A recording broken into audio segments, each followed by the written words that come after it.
Hi hlayile eka buku ya Matewu chapter number 8. Hosi hi pfuna yi hi katekisa. Hi twa mhaka ya matimba ya xiyimo xe le henhla. Haleluya. Hi twa hi ta Yesu. Hi twa hi ta mana wa kata Petro. Se vanhu lava hi vona va nge le ku twaleni ngopfu. Lava ku ya dyondzisa eka siku ra namuntlha ehansi ka nhlokomhaka leyi nge Pfuka u tirhela Yesu. Rito ra Xikwembu ri ri loko Yesu a fika aka ndhawu leyi, a fika a kuma mana wa kata Petro va ri ku vabyeni. A nghena emutini wa Simoni Petro. Va ka hina mi nga kota ku vona ku xiyimo se a xi tikile. Loko mi lava ku vona ku xiyimo a xi tikile va ka hino, mhani lava a va vabya, mhani wasati wa Petro, na ku tshemba na ku pfumela ku a va vabya va ri kaya ka vona. Mara mukhuhlwana lowu a wu va khomini wu ya wu nyanya, n'wana wa vona wa xisati a za a ya va teka a ta ku mhani tanani ni ta mi tshungulela haleno vukatini, ni ta mi vonela kusuhani. Se a boheka ku ya teka mhani wa yena a kaya, a ku mhani tanani haleno ni ta kota ku mi tshungula. Ma swi tiva vakhegulu va rhandza ngopfu mindyangu ya vona. Kun'wana mukhegulu loko mo n'wi teka mi ya n'wi tshungulela kun'wana wa hlwela no hola hi ku a hi le mutini wa yena. Se mara na ku tshemba na ku pfumela hi ku mhani wa kata Petro a va swi vona ku laha kaya ni hava na wo ni swekela mukapa, ni hava na wo ni pfuna ku ni nwa hi nkarhi muni maphilisi kumbe murhi, se ni hava na wo ni pfuna. A boheka ku pfumela ku ya emutini wa Petro a ya tshama kona a va byela kona. Yiri a vabya leswiya swa ku miri wa yena wu hisa. Ma wu vona miri wu ya hisela emitini ya vanhu. Miri wa yena wu hisa hi ndlela liya ya ku a nga ha koti nchumu, mana wa kata Petro. Se swi vula ku mhani lava hi nga swi vekisa ku yini i mukon'wana ka Petro, hi swona? I mukon'wana wa Petro, mother in law hi xilungu. Se va ka hina yiri a vabya miri wa yena wu hisa hi ndlela ya xiyimo xa le henhla. Loko a ri ku vabyeni aka ndhawu liya, a va na nkateko mhani leyi ku humelela Yeso kwalaha mutini wa Simoni Petro. Loko Yesu Kreste a humelela a kuma ku Petro u le ku vabyeriweni hi mukon'wana wa yena wa xisati. Tsundzukani Petro a ku ri un'wana wa vadyondzisiwa na ku tshemba na ku pfumela ku u khongelerini mhani wasati mara ku nga cinci nchumu. Kumbe u endlile xikhongelo xa nampundzu, a endla xa nanhlekani, a endla na xa madyambu mara ku nga cinci nchumu. Ene ma swi vona mi ku mi khongelela mukon'wana swa tika, a swi olovi. Eminkarhini liya ya khale a wu chava no tshinela laha a ku ri na vakon'wana, a swi nga olovi ngopfu. Mara na ku tshemba na ku pfumela ku Petro a nga va zami hi tindlela hinkwato ku mhani wasati wa yena, hi ku na yena se i mhani wa yena, va hola mara ku nga cinci nchumu. Mara yiri loko Yesu Kreste a fika, haleluya, a kuma ku mhani loyi hakunene u tlele, miri wu le ku hiseni, a nga koti nchumu. Loko a n'wi khoma hi voko a swi twa ku miri wu le ku hiseni. Mara ni tsakisiwa hi matimba lama nga endleka la. Kun'wana ha mi khongelela mi ri kule, mara swin'wana swi lava hi ta mi khongelela hi ri kusuhani. Hi nga mi khongelela mi ri kule va ka hina a swi bihangi, mara ni ri swin'wana swi lava hi ta mi khongelela hi ri kusuhani, hi mi tlhandleka na mavoko. Yiri Yesu a va kusuhi na mhani loyi, a tshunela kusuhi na yena. Kereke ya hosi loko Yesu a ri kusuhi na n'wina mi nga chavi, mi ta hola. Loko Yesu a ri kusuhi na vana va n'wina va ta heta xikolo, va ta dyondza. Loko Yesu a ri kusuhi na ndyangu wa n'wina wa cinca, swa kahle swa endleka. Loko Yesu a ri kusuhi na movha wa n'wina hambi vo yo nusa mathayela wu nge dibi. ni vula Yeso ntsena loko a ri kusuhi na n'wina, yi ri a tshunela kusuhi na mana kata Petro. Mani ku eka n'wina mhani loyi u fane a wu twini toto ku hayi loyi a nga yima la kusuhi na mina swin'wana se swa cinca la mirini. Hi ku yima kusuhi na yena ntsena a swi twa ku se ku cinca swin'wana emirini. Rito ra Xikwembu ri ri twanana, yi ri Petro vanhu lava vabyaku a va hola hi ndzhuti wa yena loko a hundza. Vanhu a va hola hi ndzhuti wa Petro, mara ndzhuti wa Petro wu tsandzeka ku horisa mhani wasati wa yena. Vanhu a va hola hi ndzhuti ntsena, loko Petro a hundza mi khumbiwa hi ndzhuti wa yena, loko mi vabya mavabyi a ma famba. Vanhu lava vabyaku a va tsutsuma va ya kandziyela ndzhuti wa Petro, va ka va holetela madimoni ma suketela hi ndzhuti wa yena ntsena. Vanhu a va hanya, mara ndzhuti wa Petro a wu hanyisangi mhani wasati wa yena. Mara loko Yeso a va kusuhi na mhani loyiwani, yi ri a n'wi khoma hi voko. Mani ku eka n'wina ku na swiyimo swin'wana swi lava Yeso a mi khoma hi voko. Ni ri ku na swiyimo swin'wana swi lava Yeso a mi khoma hi voko. Swi lava Yeso a khoma vana va n'wina hi voko. Swi lava Yeso a khoma ndyangu wa n'wina hi voko. Swi lava Yeso a khoma ntirho wa n'wina hi voko. Swi lava Yeso a khoma tidyondzo ta vana va n'wina hi voko. Hey, ku laveka voko ra Yeso. Loko Yesu a khoma mhani loyi hi voko, mhani loyi a swi twa ku ma tshama ma ni khoma mavoko mara leri ni twa swin'wana, ni twa ku cinca. Haleluya! A swi twa ku ni twa ku cinca. Yi ri loko a n'wi khoma hi voko ntsena, yi ri ku hisa ka miri ku miyela. Sweswi ni nge le ku chumayeleni, ni ri ku hisa ka miri a ku miyeli kwalano. Ku hisa ka miri a ku miyeli. Leswi mi nga nghenisa swona mi nga humisi swona. Humani mi ri na matimba lamantshwa, humani mi horisiwini, humani mi kumi swin'wana swa matimba evuton'wini bya n'wina. Haleluya! Yi ri mhani loyi loko a khomiwa hi voko ra Yesu ku hisa ku miyela, Yesu a n'wi khoma a n'wi tlakula hi voko ra yena.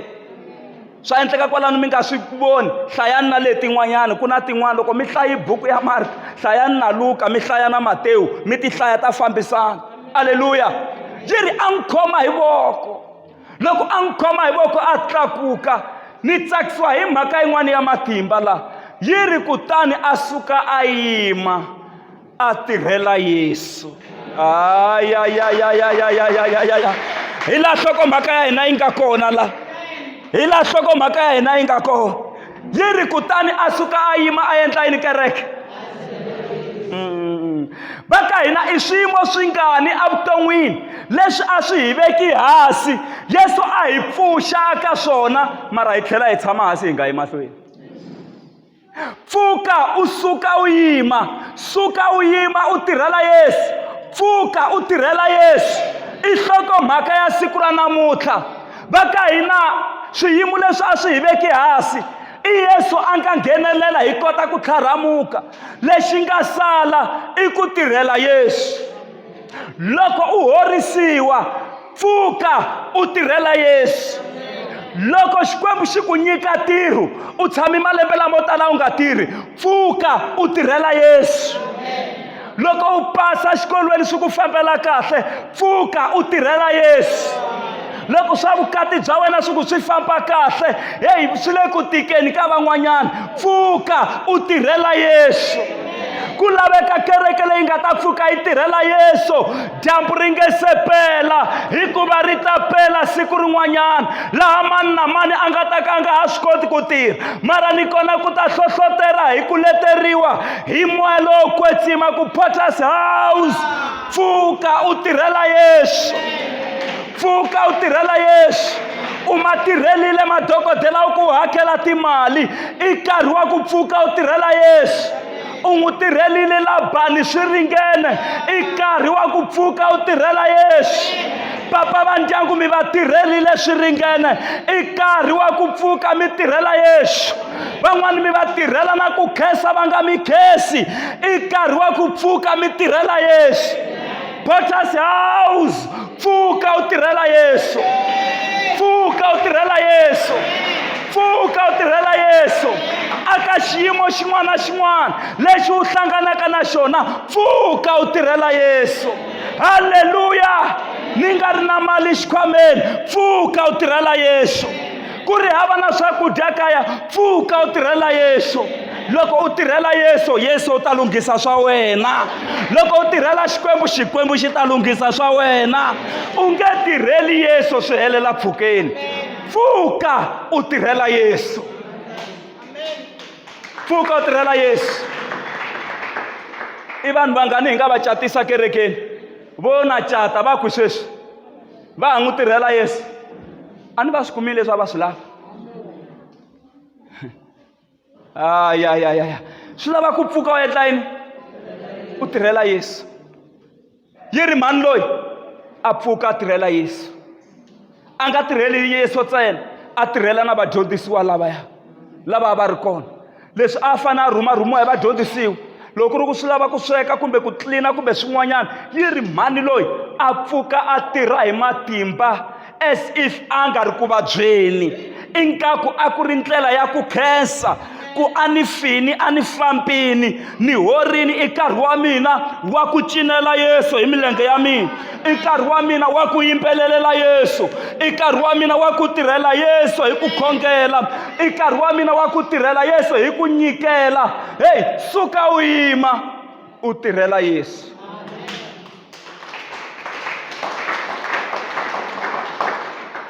Ntsundzuka nkarhi wun'wana ni nge se ponisiwa, ni nge se tiva Yesu. Ha ha ri swifanyetana, a ni fanela a hi tsakisiwa ngopfu hi ku lava swisaka le nhoveni leyi. Se ni vona swisaka swin'wana swo saseka, phela hi la ku khoma swivondlwana, hi teka na matandza hi ya faya, just ku faya ntsena u nga ma endli nchumu matandza. Se ni vona swisaka swi ri ka nampunyana wun'wanyani, so wu tlhumile. Se ni na wun'wanyani hi le ku fambeni, yena u saleli ndzhaku, mina ni nghena kwele tihlangeni kwele ni le ku fambeni. A ni se tiva Xikwembu. Se ni fika ni yima la tlhelo i mati la ku na xindledyaninyana xo famba, mara i ndhawu yo tlhuma liya ya ku rhandziwa hi timpfula liya. Se loko ni ri kona ni twa moya wun'wani laya, mana swi twa ku hayi mani ni tini ndhawu leyiwani ni ku ni ta kahle, mara leswi ni swi twaku laha a ni se tshama ni swi twa. Ni twa moya wun'wani ku hayi, na langutisa mahlanga lawa ma nga kona, ri hayi mani ku na swin'wana nge le ku swi tweni laha. Ivi ni twa ra vumbirhi ni twa ku se ni twa nyana swimoyaninyana swi ni banyana. Ra vunharhu loko ni langutisa laha mahlweni ni kuma hlaha ro khoma kwala. A yi to va yi mitini leswi na ximirhani ku nga ri havaka mani. A yi to va yi tiphinini. Swi vula ku a ni swi twisisi ku kumbe a yo ti lulamisa, kumbe a yo ni nyika warning ku u nga tshineli haleno ni nga kona. Leswi ni nga tsutsumisa swona ha langusangi le ndzhaku. Loko ni tsutsuma loyi a ni landza hi le ndzhaku na yo tsutsuma, hi tsutsuma swin'we ni ya tshama kule. Hi ku nyoka liya yi ni chavisi ngopfu. A ni nga swi hleketi ku ni nga kuma nyoka yikulukumba liya yi tisongi yi vuya kun'wani laha. Plus loko ni hleketa warning leyi ni nga yi twa lahaya, se na pfa ni tshama ni swi hleketa ku phela munhu a fanele a fambeni lahaya. Se na sweswo swa pfuna ku u kota ku pfuka u tirhela Yesu. Pfuka u tirhela Yesu. Va byele hinkwalaho ku pfuka u tirhela Yesu. Loko mi ni vona ni ri laha ni vabyi mahlo 4 years hinkwayo non stop. Ne le xikolweni ni nga ha swi voni kahle swilo. Ku dyondziwa ka ha tsariwa ka ti-chalkboard, ni kuma sweswi hatima ni nga ha swi voni hinkwaswo. Loko ni tsala xikambelo a va fane va ni lavela munhu a va la tlhelo a ni pfuna ku sweswi hi le ka question man ni ku ni tsala hi ku a ni vona swa kwala kusuhani ntsena, mara rin'wana ra masiku Yesu a ni horisa. Se sweswo swa pfuna ku u tlakuka u pfuka u tirhela Yesu. Ku na vanhu van'wana la xikarhi ka hina mi hanya enge Yesu a nga mi endlelangi nchumu. Mi hanya ingaku Yesu a nge se tshama a mi endlela nchumu. Ene mi tiputa vusiwana hi ndlela leya ku swi endla ingaku Xikwembu a xi se tshama xi mi komba sinkita. Langusani mitirho leyinene, langusani mikateko leyi Xikwembu xi nga mi endlela, yi ta mi nyika matimba ya ku pfuka mi tirhela Yesu. Loko mi nghena laha vukatini ma swi tiva ku swi tiki ngopfu ku va na n'wana lahaya, mara mi rivele mhaka liya.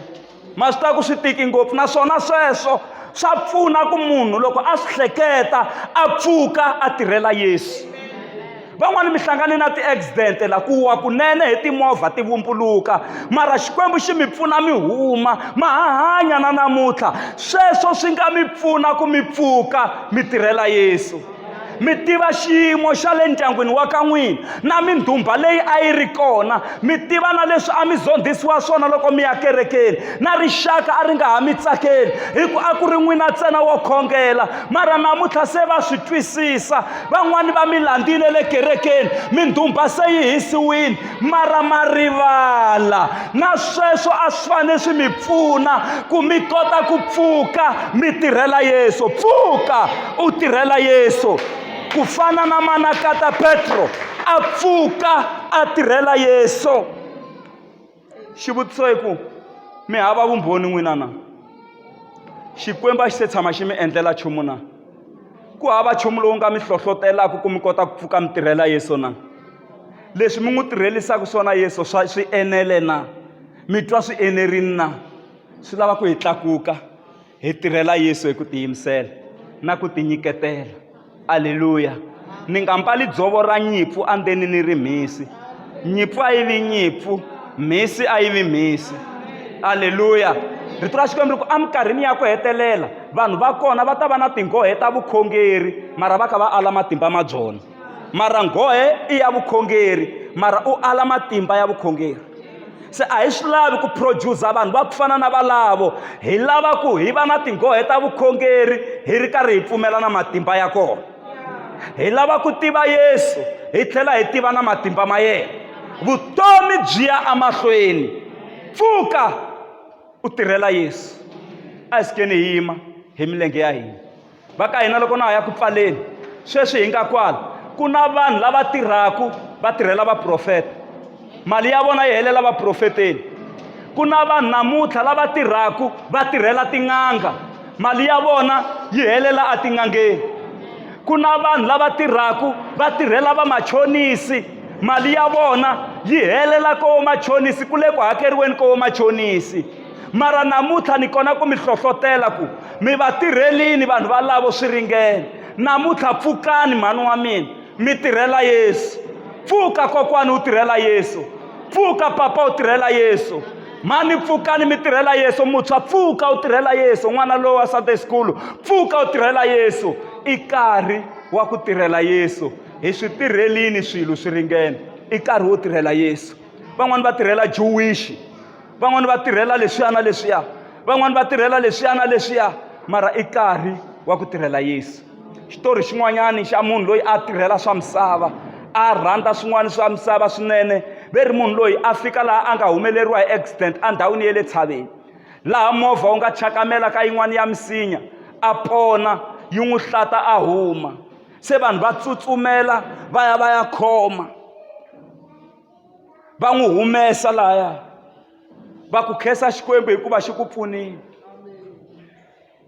Haleluya mara munhu loyi ve ri a nga vatwi vanhu lavaya aka ku yo movha wa mina wa mavayivayi u rilela movha a nga rileli vutomi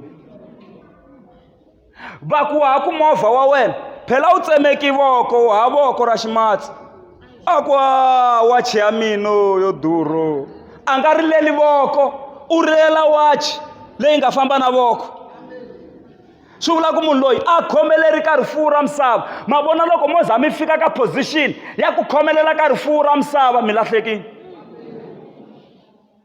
rito ra Xikwembu ri ku ti hlengeleteleni xuma xa n'wina ematilweni laha tisumba na ku kurha swi nga ngheniki swi nga dyiku kona laha makhamba ma nga boxiku ma nghena hlengeletani xuma xa n'wina mi xi hlengeletela fun'weni wa matilo pfuka u tirhela Yesu na Yesu u ta ku tirhela a yimbeleleni hi ya khongela hikwerhu ka hina hansi ka rito leri ra ku Xikwembu ni pfuni ni pfuka ni ku tirhela Haleluya Xikwembu a xi hi pfuni xi hi katekisa